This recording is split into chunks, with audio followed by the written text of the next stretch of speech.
Hi, I'm Steve Sorensen with Vine and Branches Equipping for Discipleship. In this video, we'll be asking the question, what must God be in order to be God? And I will include additional resources at the end of this video. When people say, in God we trust, or one nation under God, just what God are they referring to? As strange as it may sound, the word God is actually a very generic word and can mean many different things to many different people. For instance, deism believes that there is a God and this God created the universe, but then God let the universe run on its own and God is no longer personally involved. Pantheism believes that God can be in the rocks or the water or the plants or in the air. God can be a part of the elements, but essentially God and the universe are one, and God is basically just a force. Polytheism says there are many gods. Mormonism is an example of polytheism.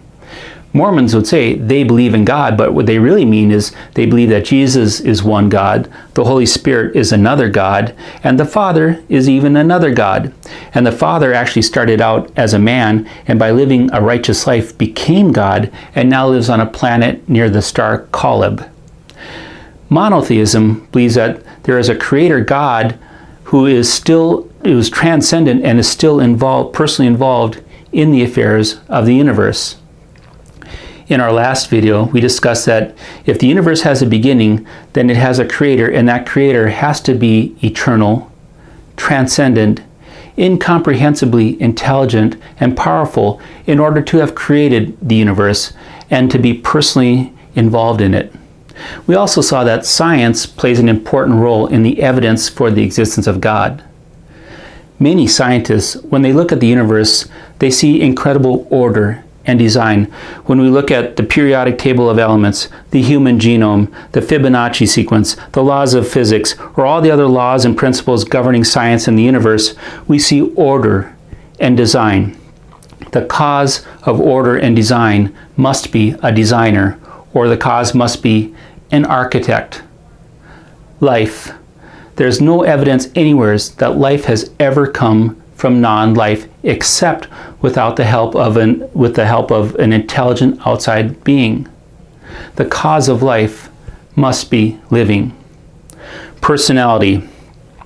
Our personalities are far more complex than just DNA and neurotransmitters and chemicals. Our personalities allow us to think and to dream and to wonder and to grapple and to wrestle and to explore the universe. And that cannot be explained simply by physiology. Moreover, many people have a deep yearning for meaning and purpose that goes beyond simple existence. The cause of personality must have personality. The cause of personality must be personal. Morality. Without God, we have no basis for morality. Evolution has very limited ability to explain morality, much less selflessness or altruism, and cannot explain why one person would be willing to give their life for another person. Moreover, love is probably one of the most integral components of morality. The natural universe cannot explain love. The cause of morality must be moral and loving. Aesthetics. People have a deep need for an appreciation for things of beauty, whether they're things in nature or whether they're parts of the arts and literature and music. Beauty is what inspires us to dream and to wonder and to reach beyond ourselves and to put meaning and texture and purpose to our existence. Without beauty, our lives would be bland and meaningless. The cause of beauty must be beautiful. The cause of beauty must be an artist. When we're talking with someone and they're saying they believe in God, we want to affirm them, say, yeah, I believe in God too. But we want to go deeper and ask some questions like, I'd love to hear what your thoughts are about God. What is God like to you? Do you believe that God is loving, or do you believe that God cares about you at all? Is God just waiting to judge you, or does God hear your prayers? Does God even have an explanation for why the world is the way it is? Now, I want to share with you a conversation. I really hope you learn this and practice it and make it your own. But it helps people take step by step into understanding what God must be in order to be God. And you can have this conversation with an atheist if they're willing to have this conversation. So imagine I'm talking with someone and the conversation would go like this. Would it be reasonable to say that God must be greater than you or me? And most people would say, well, sure, of course. Now with an atheist, I might say something like, if God could exist, would it be reasonable that God must be greater than you or me? And again, it'd be, yeah, more likely, yes. Taking it the next step, I'd say, well, would it be reasonable to say that God must be greater than all the people in this vicinity? And again, most people would say, well, sure, of course.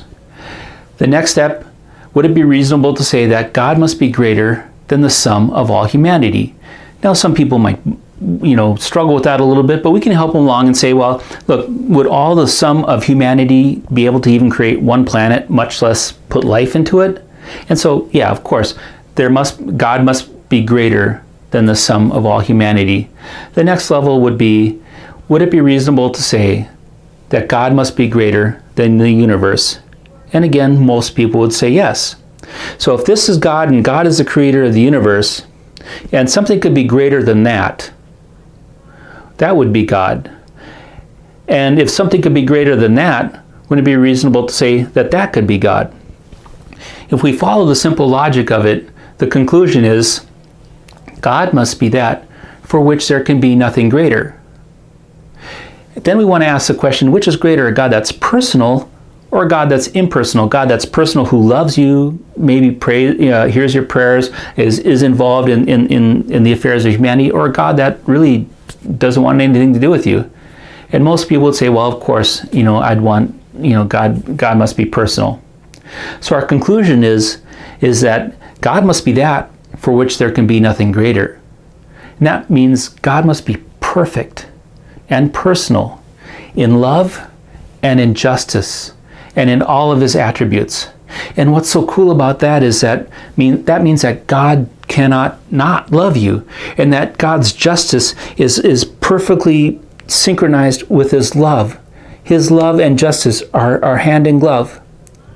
And this can be the basis for a lot of wonderful faith conversations. What God must be in order to be God is perhaps one of the most foundational apologetics you can know. It logically sets the stage for all other apologetics. So I encourage you to learn it, to practice it, and make it your own. I also want to invite you to check out my website, equippingfordiscipleship.com. In particular, I'm inviting you to prayerfully consider getting a copy of Nutshells if you haven't done so already. And take a look at it and maybe show it to some friends and even show it to the leadership of your church. I'm very much in favor of that. And Nutshells was written to help you become spiritually mature and effective from a biblical basis, and to be able to share your faith in intelligent, loving, practical ways with unbelievers. I encourage you to get a copy of Nutshells and then email me and let me know how it's going. I would even be willing to have a Zoom call with you or a video call with you and talk about how to approach Nutshells and how to get the most out of it.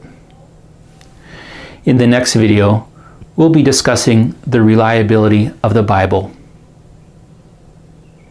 We'll see you next time.